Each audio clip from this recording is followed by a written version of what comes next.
Hello friends, स्वागत है एक बार फिर से आप सभी का हमारे यूट्यूब चैनल में। और दोस्तों, आज हम बात करने वाले हैं एसबीआई एक क्लर्क एग्ज़ाम। ठीक है, एसबीआई क्लर्क एग्ज़ाम के प्रीलिम्स डेट को लेकर और यहाँ पे मेंस डेट को लेकर यहाँ पे बातें करेंगे। साथ ही साथ यहाँ पे कट ऑफ के बारे में बात करेंगे और आपको प्रिपरेशन कैसे करेंगे। ठीक है, प्रिपरेशन आप कैसे करेंगे, अभी जो आपके पास एक्स्ट्रा जो समय बचा है और उसमें कैसे अच्छे स्कोर कर सकते हैं, इसके बारे में भी यहाँ पे बात करेंगे। सबसे पहले यहाँ पे बात करेंगे, आप सभी को पता था कि पेंडेमिक के कारण जो था जून में जो पेपर होने थे, ठीक है, जो जून में पेपर होने थे, जो कि 26 जून के आसपास से पेपर होना था, वो पेंडेमिक के कारण, ठीक है, कोरोना पेंडेमिक के कारण उसको पोस्टपोन किया गया।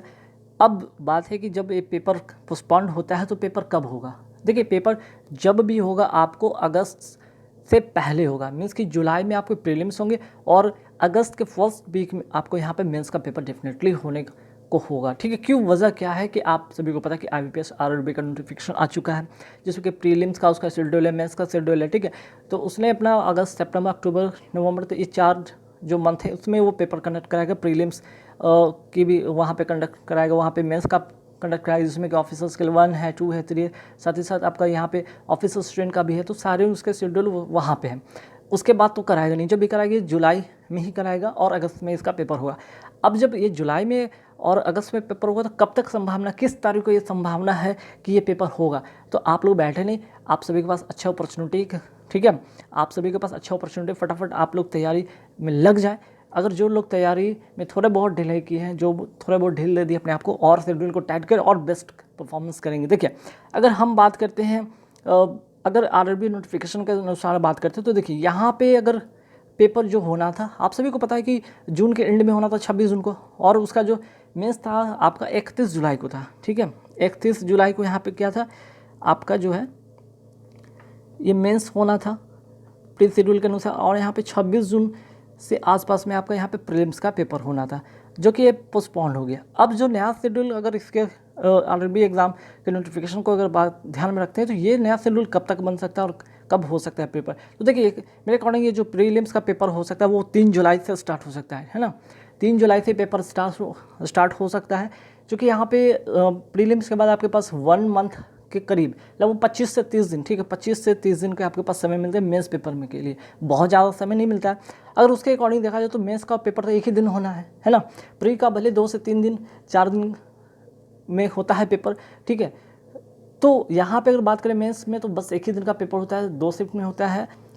तो यहाँ पे सिर्फ एक दिन की बात करते हो तो मेंस का पेपर अगर होने की संभावना हो सकती है तो वो 7 अगस्त को पेपर होने की संभावना हो सकता है। ठीक है, कि मेंस के जो पेपर हुए 7 अगस्त को पॉसिबिलिटी के इसके पेपर होंगे, और अगर प्रीलिम्स की बात करते हो तो 3 जुलाई से स्टार्ट हो सकता है मेरे अकॉर्डिंग। ठीक है, ये तो बात हो गया।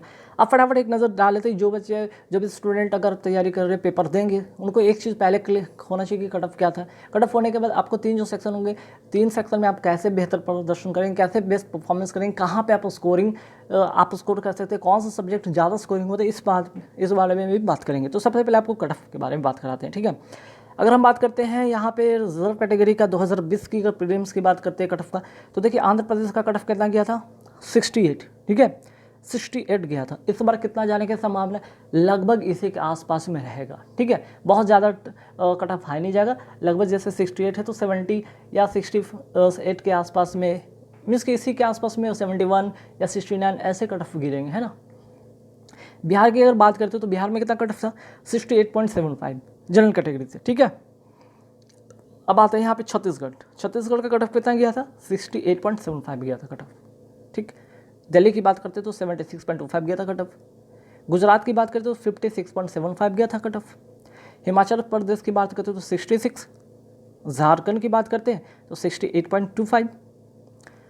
वहीं कर्नाटका की बात करते हैं तो 58.75। केरला का 69.75। मध्य प्रदेश का 68.75। महाराष्ट्र की बात करते हैं तो 59.75। उड़ीसा 68.25। चंडीगढ़ 76। पंजाब 77.50। हरियाणा 72.75। राजस्थान की बात करते हैं तो 68.75। तेलंगाना 66। तमिलनाडु 62। उत्तर प्रदेश 71। उत्तराखंड से 69.75। वही बात करते हैं वेस्ट बंगाल 67.75। आपने क्या नोटिस किया यहाँ पर, नोटिस ये किया कि 65 से लेकर 75 के अराउंड ठीक है। 65 से लेकर आउट ऑफ 100 की बात करते हैं, 65 से लेकर 75 के बीच में कट ऑफ रहा था हर स्टेट का। कुछ स्टेट में ज़्यादा रहे, कुछ स्टेट में कम रहे, वो आपके नंबर ऑफ वैकेंसीज पर डिपेंड करता है, ठीक है। इसके अनुसार यहाँ पे कट ऑफ थे। तो यहाँ पे देख सकते हैं कि अगर आप 65 से 75 के बीच में लाने में कामयाब रहते हैं, ठीक है, आप अपने कास्ट वाइज भी ध्यान रखिएगा।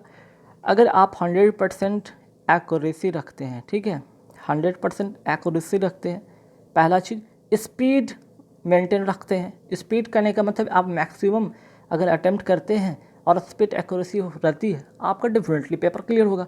स्पीड से क्या होता है कि आप नंबर ऑफ क्वेश्चन ज़्यादा अटेम्प्ट करेंगे तो आपकी पॉसिबिलिटी जो होगा ज़्यादा बनेगा क्रैक करने में, एग्जाम में इसकी प्री क्लियर करने में, है ना। अगर आपने 60 ही बनाया और 60 ही सही है तो आपका तो नंबर ऑफ अटेम्प्ट कम है ना, और जनरल कैटेगरी से देखा जाए तो, और वहाँ पे कट ऑफ 75 होते तो आप किसी भी हाल में नहीं वहाँ तक पहुँचे। अगर नॉर्मलाइजेशन की बात करते हैं तो ठीक है, आप 60 कर लिया, नॉर्मलाइजेशन के बाद आपके हो सकता है 62.75 ही नंबर बढ़ जाए, लेकिन तब भी आप क्लियर नहीं कर पाएंगे, है ना। तो यहाँ हर चीज़, हर पहलू पर ध्यान रखना है। पहला चीज़ कि आप नंबर ऑफ क्वेश्चन ज़्यादा अटेम्प्ट करेंगे आप अपने कैटेगरी के अनुसार, ठीक है। उससे अगर आप कैटेगरी का अगर प्रीवियस का कट ऑफ देख लें, उसके अकॉर्डिंग आप 3 से 4 मार्क्स ज़्यादा लाने की कोशिश करें, मॉक टेस्ट के में देते रहें, और साथ ही साथ वहाँ पे जब एग्ज़ाम हॉल में जाए वहाँ पे भी वही चीज़ आप करें, तभी जाकर ये चीज़ क्लियर होगा, ठीक है। ये हो गया। अब यहाँ पे बात करेंगे मेंस का कट ऑफ, है ना। मेंस के कट ऑफ के बारे में बात करते हैं, फटाफट देखते हैं एक नज़र में। जो कैटेगरी वाइज होगा, है ना, जिसमें कि जनरल है, ओबीसी है, ईडब्ल्यूएस है, एससी एसटी के बारे में बात करते हैं। मेंस के यहाँ पे देखेंगे फटाफट 200 मार्क्स का था ना पेपर, ठीक है। 200 मार्क्स के पेपर में देखेंगे कि वेस्ट बंगाल का कट ऑफ कितना गया था। सबसे पहले अगर जनरल कैटेगरी की बात करते तो 86.75 गया था कट ऑफ, है ना। ओबीसी की बात करते तो 69.25, वहीं 70.75, एससी का 65.5 और एसटी का 60, है ना। तो ये सारे ओवरऑल कट ऑफ होते हैं, इंडिविजुअल नहीं होता है, मीन्स की कोई सेक्शन कट ऑफ नहीं होता है, ये सारे ओवरऑल कट ऑफ होते हैं, चाहे प्री की बात करें या मेंस की बात करें। गुजरात का देखते हैं तो 82.75 रहता है जनरल कैटेगरी का। तो आपने यहाँ पे देखा महाराष्ट्र का भी अगर देखते हैं तो 84 रहता है जनरल कैटेगरी का, तेलंगाना का 86.75। अगर आप ये 4 स्टेट को देखते हैं, आपको ये समझ में आता है कहीं ना कहीं ये 80 से लेकर 90 के बीच में ही ये फ्लक्चुएशन हुआ है। लेकिन एक नंबर बैंक के अगर बात करते हैं पेपर में, एक नंबर क्या 0. ठीक है 0.25 भी बहुत मायने रखता है, ठीक है 0.25 भी बहुत मायने रखता है। तो ये जो डिफरेंसेस आपको देखने का बहुत ही कम लग रहे हैं, लेकिन बहुत ही बड़े डिफरेंस है, ठीक है, बहुत ही बड़े डिफरेंस है अगर बैंक के पॉइंट ऑफ व्यू से देखा जाए तो, बैंक के पेपर के पॉइंट ऑफ व्यू से देखा जाए तो। इसलिए ध्यान रखिएगा 0.25 भी काफ़ी इंपॉर्टेंट रोल प्ले करता है। हालांकि ऐसा देखा जाए तो सारे एग्जाम जो भी आप पेपर देते, चाहे एसएससी का दे, चाहे रेलवे का दे, या अदर कॉम्पिटिटिव एग्जाम में, हर वो 2.5 मीन्स कि 0.25 का वैल्यू बहुत होता है ना। ओबीसी का एक नज़र डालते हैं कि गुजरात का 73 और महाराष्ट्र का 77.5, तेलंगाना का 81.75, है ना। बाकी आप दूसरे जो कैटेगरी वाइज है वो आप देख सकते हैं यहाँ पे। चलिए तेलंगाना की बात करते हैं तो उत्तर प्रदेश सबसे ज़्यादा कैटेगरी मीन्स की सबसे ज़्यादा जो कैंडिडेट अप्लाई करने में रुचि रखते हैं, वो इसलिए कि यहाँ पे नंबर ऑफ वैकेंसी ज़्यादा होता है ना। यहाँ पे जनरल कैटेगरी का कितना गया था 90.25, है ना 90.25। उसके बाद क्या था यहाँ पे ओबीसी ईडब्ल्यूएस, है ना, ओबीसी और ईडब्ल्यूएस, ओबीसी वाले का 78 ही रहा था, ईडब्ल्यूएस का 82.25। हिमाचल प्रदेश की बात करते हैं 87.25 रहा था जनरल कैटेगरी से, है ना, और यहाँ पे ओबीसी कैटेगरी से 72 गया था। आंध्र प्रदेश का 88.75, ओबीसी का 83.75। उत्तराखंड की बात करते हैं तो देख सकते हैं यहाँ पे जनरल कैटेगरी से 91, राजस्थान से 90.25, तमिलनाडु से 92.75, कर्नाटका से 80.25, 89.25 मध्य प्रदेश से ओबीसी वाले यहाँ देख सकते हैं, ठीक है, ईडब्ल्यूएस वाले यहाँ देख सकते हैं, और यहाँ पे एससी एसटी वाले भी देख सकते हैं, ठीक है। चलिए दिल्ली की बात करते हैं तो दिल्ली का 98.75 गया था कट ऑफ, चंडीगढ़ का 96.75, पंजाब का 96.25, ठीक।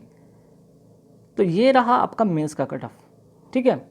तो आपको करने क्या है, यहाँ पे जो भी पेपर होगा, 2 ही तो पेपर होने हैं ना, एक तो प्रीलिम्स होने हैं और दूसरा क्या होगा आपका मेंस।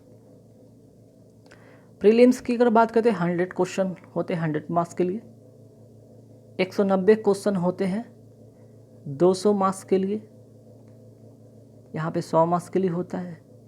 तो आपको प्रीलिम्स क्लियर करना होगा पहला, मीन्स कि 100 में अगर आप नंबर ऑफ़ क्वेश्चन अगर अटेम्प्ट करके आते हैं, इसकी बात करें 100 में अगर आप 75 अटेम्प्ट करते हैं प्लस, आप डेफिनेट रहेंगे कि मेंस के लिए आप क्लियर करेंगे, ठीक है।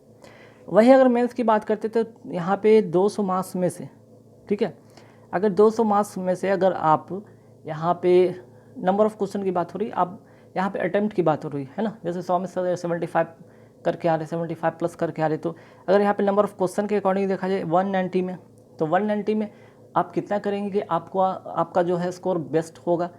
तो कहीं ना कहीं यहाँ पे आपको नंबर ऑफ़ जो क्वेश्चन होंगे 100 से लेकर 110 तक अगर आप अटेम्प्ट लेते हैं तो ये आपके लिए बेनिफिशियल हो सकता है ना, ये बेनिफिशियल होगा तब।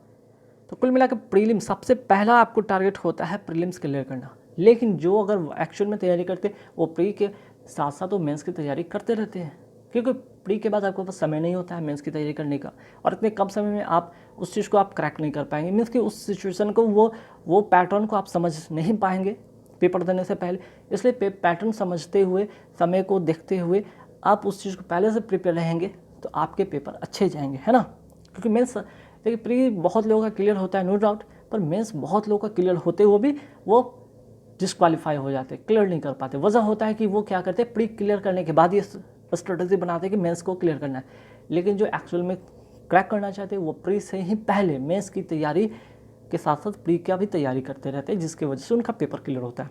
आई होप गाइस कि इस वीडियो में आपको एक अच्छा इन्फॉर्मेशन मिला हो, अगर कट ऑफ की बात करें या फिर प्रिपरेशन को लेकर बात करें या फिर आपके जो है एग्ज़ाम होने की जो संभावना है, पॉसिबिलिटी है, उसके बारे में अगर बात करें तो वीडियो में देखने के बाद आप लोग ज़रूर हमें कमेंट करके बताना है कि आप लोग का क्या राय है, आपके अकॉर्डिंग पेपर कब हो सकता है, ठीक है, आपके अकॉर्डिंग पेपर कब हो सकता है, और कोई भी क्यूरी डाउट हो तो ज़रूर पूछ सकते हैं गाइस। फिर मिलेंगे एक नए वीडियो में, एक नए सेशन में, और नए सेशन में नए जो भी वैकेंसीज है उसके बारे में डिस्कस करेंगे। Thank you very much.